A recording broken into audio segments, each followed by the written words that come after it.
नमस्कार, मैं हूं पवन कुमार चौधरी। आप जुड़ चुके हैं स्टार ब्लू न्यूज के डिजिटल प्लेटफॉर्म से। हमारे साथ आज मौजूद है जनसुराज पार्टी की युवा नेत्री और जमालपुर नगर परिषद की डिप्टी चेयरमैन अंजलि कुमारी जी।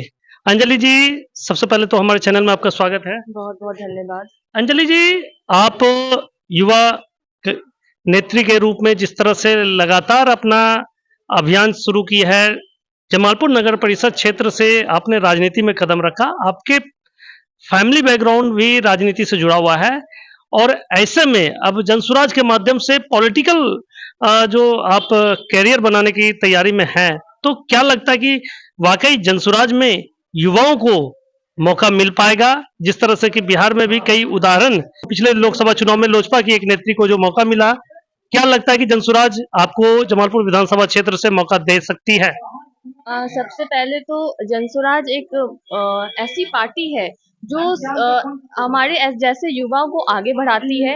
और सबसे पहली बात तो जनसुराज से जुड़ने का यही एक मेरा ये मकसद था कि मुझे ये पार्टी बहुत अच्छी लगती है कि ये एक नया रास्ता दिखाने का जो इन लोगों ने काम किया है। आप देखेंगे जो इनका जो मैनेजमेंट है, ये जो पूरे लोग को जो इकट्ठा करते हैं और एक मुहिम के साथ जो आगे बढ़ते हैं, उनका ये बहुत अच्छा मुझे लगता है जनसुराज का। और वो एक बेसिक पॉइंट पे बात करते हैं, ये नहीं कि ये फलना ढिकना बोल दिया जो काम होने का नहीं है लेकिन फिर भी बोल दिया कि हम आएंगे तो हम ये करेंगे। नहीं, जब जनसुराज जो बात बोलती है वो करती है। और ये जनसुराज का मुझे इसलिए भी बहुत अच्छा मुझे लगता है क्योंकि प्रशांत किशोर जो है वो जितने भी गरीब हैं उनके लिए वो सोचते हैं। ये नहीं कि कोई भी आया गया और कुछ भी करते नहीं। जनसुराज एक गरीबों के लिए सोचता है कि जो लोग बाहर पलायन कर रहे हैं, जो बाहर जाके कमा रहे हैं, उसको इस बिहार में ही आके रोजगार मिले। क्योंकि आप देखेंगे बहुत लोग अपने माता पिता से दूर रहते हैं। ऐसा भी होता है कि जो लोग माता पिता को छोड़ के जा रहे हैं एट द टाइम वो अपने माता पिता को भूल जाते हैं, आने के उनका केयर ही नहीं करते। ऐसे बहुत सारे ऐसे वार्ड है जिसमें बेटा कमाने गया लेकिन बाद में क्या पता चलता है बेटा अब उससे मिलने नहीं आता है, वो वहीं रह गया। उनकी भी कोई परेशानी हो गई, कोई प्रॉब्लम्स आ जाते हैं जिंदगी में, जो वो लोग वहीं रह के ही अब फंस जाते हैं। वो यहाँ आ नहीं पाते ना, अपने माँ बाप को वो खुशी भी नहीं दे पाते हैं। तो जब जनसुराज कह रहा है कि भाई पलायन रुकाया जाएगा, यहीं पे सबको रोजगार मिलेगा, तो इससे बड़ी बात और क्या हो सकती है। और जिंदगी सिर्फ एक है, दोबारा मिलने वाली नहीं है। तो इंसान अगर अपनी जिंदगी में अपने माँ बाप के साथ या अपना परिवार के साथ नहीं रहेगा तो वो कैसे अपनी जिंदगी को सरवाइव करेगा और अपने लाइफ कैसे जी पाएगा। और दूसरी बात, जनसुराज युवाओं के लिए है। और रही बात मुझे, जनसुराज अगर मुझे मौका देती है तो मैं बहुत तहे दिल से उनका धन्यवाद दूंगी। अगर उनको लगता है कि मुझ पे कुछ ऐसी बातें हैं जो जनसुराज सोचती है कि नहीं, ये आगे जाके कुछ उनके लिए या लोगों के लिए हम कर सकेंगे, तो मैं जनसुराज का बहुत बहुत आभारी रहूंगी। जिस तरह से आप जमालपुर नगर परिषद क्षेत्र में डिप्टी चेयरमैन के रूप में अपने कार्यकाल में आ, कुछ समय बिता चुकी हैं और अब जनसुराज की तरफ पॉलिटिकल कैरियर जो शुरू कर रही है, तो क्या ऐसा एक्स फैक्टर मानेंगी जिसके आधार पर लगता है कि अगर जनसुराज के टिकट पर आपको चुनावी मैदान में उतारा गया, तो क्या ऐसा एक्स फैक्टर होगा जिसके आधार पर जनता आपको सपोर्ट देगी? सबसे पहले तो जनता जो मेरे पे भरोसा दिखाएगी, जो मेरे से बन पाएगा क्या, मैं अपने 101% मैं जनता के लिए ही करूंगी। और जो एक्स फैक्टर रहेगा, जैसे जितने भी सरकारी स्कूल है जो अभी बंद है, उन सबों को चलाने का भी मतलब फिर से स्टार्ट करने का काम करूंगी। उन सबों पे ज्यादा फोकस करूंगी। एक यहाँ पे कॉलेज नहीं है, बेस्ट कॉलेज नहीं है, कॉलेज का भी किया जाएगा। और हॉस्पिटल के नाम पे यहाँ पे लूट मचा हुआ है, ना हॉस्पिटल में ना डॉक्टर अच्छे हैं। उन सबों को, हेल्थ को भी ध्यान दिया जाएगा, एडुकेशन, हेल्थ। और आप जो एक लोगों का जिंदगी जीने का जो लाइफस्टाइल होता है, उन सबों को भी मैं चेंज करने का एक मुहिम चालू करूंगी।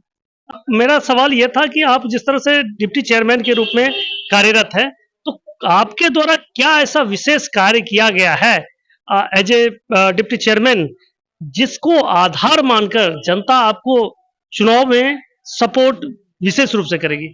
सबसे पहले अगर कोई भी मेरे पास कोई भी समस्या लेके आता है, तो मैं अपनी पूरी कोशिश कर देती हूँ कि उनका समस्या को उसी के वक़्त ही सॉल्व किया जाए, और वो चीज़ होती भी है और मुझे इस चीज़ से बहुत खुशी होती है। और कभी-कभी ऐसा भी होता है कि कुछ ऐसे काम आते हैं जो मैं नहीं कर पाती हूँ, मुझे उस चीज़ का भी कभी-कभी अफ़सोस रह जाता है। लेकिन मैं अपनी पूरी क्षमता से मैं उन लोगों का ऐसा कोई नहीं होता है कि मैं उसे लौटा दूँ, और जितने भी योजना आते हैं उन सबों में मैं देती हूँ कि उनका जैसे नाला नहीं है, कहीं रोड नहीं बना हुआ, उन उन सबों को भी मैं फोकस करती हूँ, उन सबों को भी मैं बनवाती हूँ। आप स्वयं एक महिला है, तो अगर जनसुराज पार्टी की ओर से अगर आप जनता के बीच पहुंचती है और जनता आपको मौका देती है विधानसभा पहुंचने का भी, तो क्या कुछ ऐसे मुद्दे होंगे खास करके महिलाओं के मुद्दे पर किस तरह से आप कार्य करेंगी? अ, सबसे पहले तो महिलाएँ आजकल बहुत ज़्यादा ही परेशान हैं। बहुत ऐसे हस्बैंड हैं जो नहीं कमाते, जो महिलाओं को नहीं देखते हैं, उन सबों के लिए मैं खड़ी रहूँगी। और जैसे आप देखेंगे कि जैसे जीविका है, और भी सारे है जिसमें वो महिलाओं लोग काम करती है, लेकिन उन्हें उतना नहीं मिल पाता है। वो अपने घर छोड़ के जाती है, जितने भी काम उन लोग को मिलता है जीविका के थ्रू, लेकिन उनका उन जितना वो लोग काम करती हैं उनके हिसाब से उन्हें कुछ नहीं मिलता है। उन सबों को मैं देखते हुए मैं उन सबों को के लिए कुछ अच्छा ही करूँगी।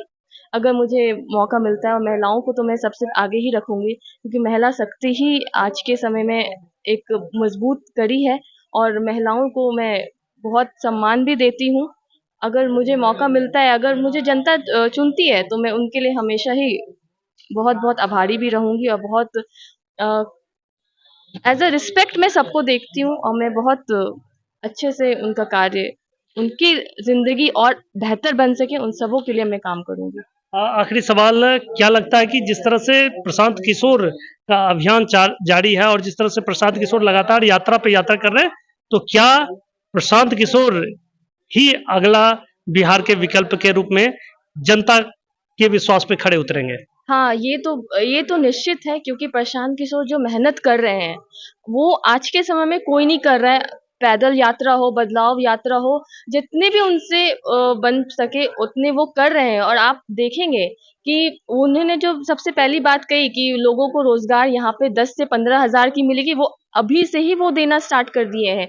उनका तो अभी से ही सबको ट्रेनिंग देना हो, कुछ भी देना हो, जब बदलाव अभी से ही चालू है, जब उनकी सरकार खुद बन जाएगी, तब तो वो और क्या ही नहीं करेंगे।